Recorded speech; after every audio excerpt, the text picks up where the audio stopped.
Hello and welcome to Moneylife News and Views. I am Debashis Basu. On 14th November, when the Sahara Group founder Subrata Roy died, hundreds of questions about this group remain unanswered. The Sahara story, as we know, consists of Roy's grandiose plans, shocking controversies, and inflows of more than 1 lakh of crore of rupees from more than 7 to 8 crore depositors who have never been identified at one place. An equally important part of the story is the abject failure of supervision, as Sahara raised vast sums of money at will without approvals or checks and balances.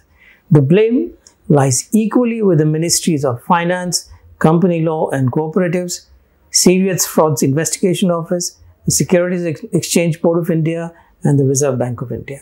And this does not apply to any one political party or any coalition. It is spread across 30 years. On Thursday, SEBI chairperson Madhavi Puri Butch said that the Sahara matter will continue for the capital market regulator and even after the death of the founder, Subrata Roy.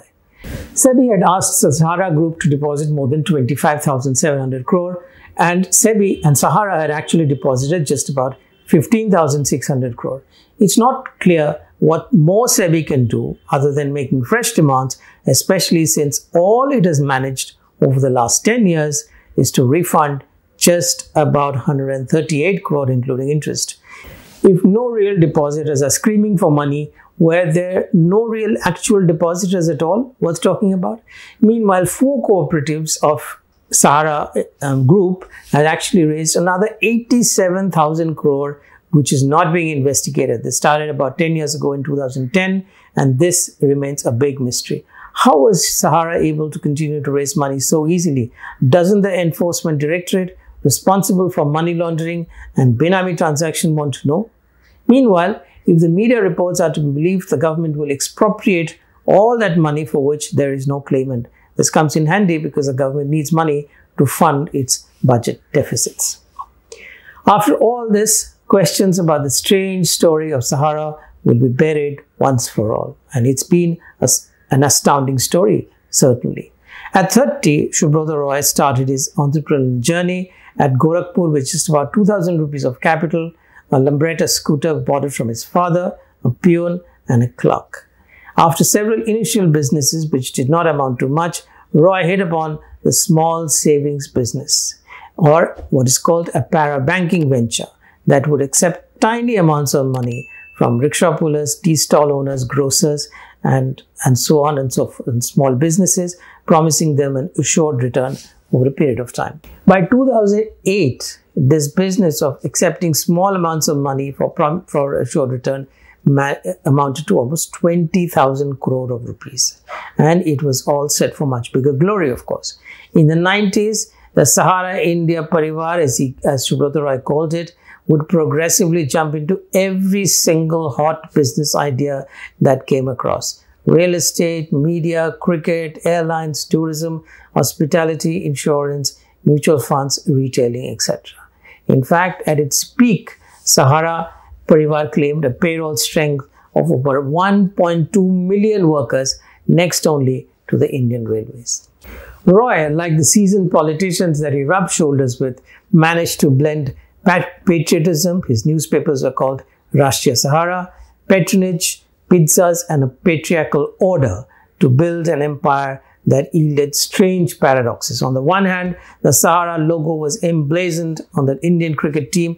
A wide network of celebrities from Bollywood, sports and politics helped to burnish Sahara's credibility, and with the ease of pecking at a late afternoon snack, he managed to pick up marquee hotels such as New York's landmark Plaza Hotel as well as London's Grosvenor House, and even aimed for the landmark Taj Mansingh Hotel, which was coming up, where the lease was getting expired.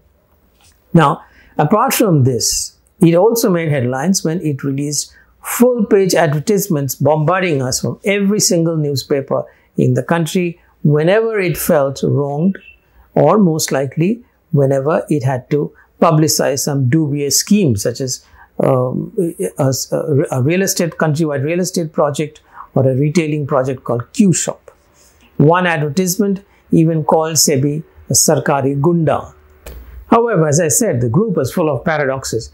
On the one hand was this glitzy image, and on the other hand, its finances were completely shadowy.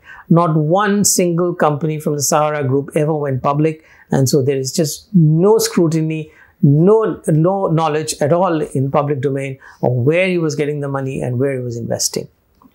Now, even though the group remained private, Sahara should have been under the close scrutiny of the Ministry of Finance, RBI, given the enormous resources it was supposedly raising so easily from the public. Either the deposits were genuine, in which cases it should be under very close scrutiny whether they can repay or not, and if they were not genuine, they should be coming under money laundering and Benami transactions. But it kept on growing unchecked and even managed to get insurance and mutual fund licenses. Trouble started accidentally for the group when it made a big blunder. Two of the Sahara Group companies, Sahara India Real Estate Corporation and Sahara Housing Investment Corporation, raised money, what is called optionally fully convertible debentures. Now, this obviously comes under SEBI's domain, but it did not seek SEBI's permission and it did not plan to list these debentures on the stock exchanges as is required under the law. So SEBI started investigating and asked these two companies to refund the money. Now, this went on to SAT and up to Supreme Court, where a landmark judgment in Supreme Court in 2012 held SEBI's stand and asked the money to be deposited with the regulator. Sahara was unwilling to do it, fought all the way, and when Subrata Roy refused to appear before the court and promised the refund of money, he was held in contempt of court and was arrested and jailed in March 2014 to March 2016. He was let out briefly when his mother died, but then he never went back. He remained outside on parole from 2016 until his death. Now, what happened apart from this was equally stunning. In fact, that's a much bigger story. Sahara had managed to launch 4 cooperatives with not limited companies, and over 10 years, starting from 2010, completely unaffected by Roy's legal troubles, his imprisonment and all of his regulatory scrutiny and so on, which actually SEBI started doing, it collected an astounding 87,000 crore from around 6 to 7 crore people. But nobody knows where the money came from, nobody knows where it was invested, whether it earned any returns and so on. But by the end of 2019, Sahara had begun to find it difficult to make repayments of some of the money.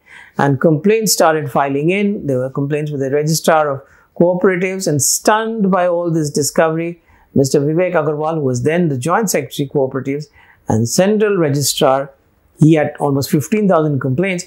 He had asked for an SFIO investigation, which made very little progress. So less than a year ago, the Apex Court suddenly ordered SEBI to part with 5,000 crore out of over 25,000 crore to be distributed pro rata among Sahara's agitating depositors. No one seems to be interested in getting to the bottom of this 87,000 crore, which it managed so quietly, so easily to raise for so many years.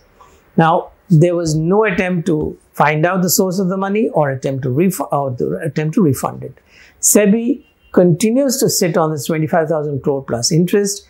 Once again, with the death, as I said, with the death of Sahara Sri Subrata Roy, the entire episode is buried. There is no way of knowing what has actually gone on in Sahara unless there is an interdepartmental probe where there is SEBI and SFIO and all of that people get involved collectively. But this is most unlikely to happen. So with his death, the entire Sahara story, the extraordinary Sahara story, is fully buried. And now the government wants to take away whatever money for which there is no claimant. If you like this episode, please do share and please do subscribe to the channel. Thanks for watching.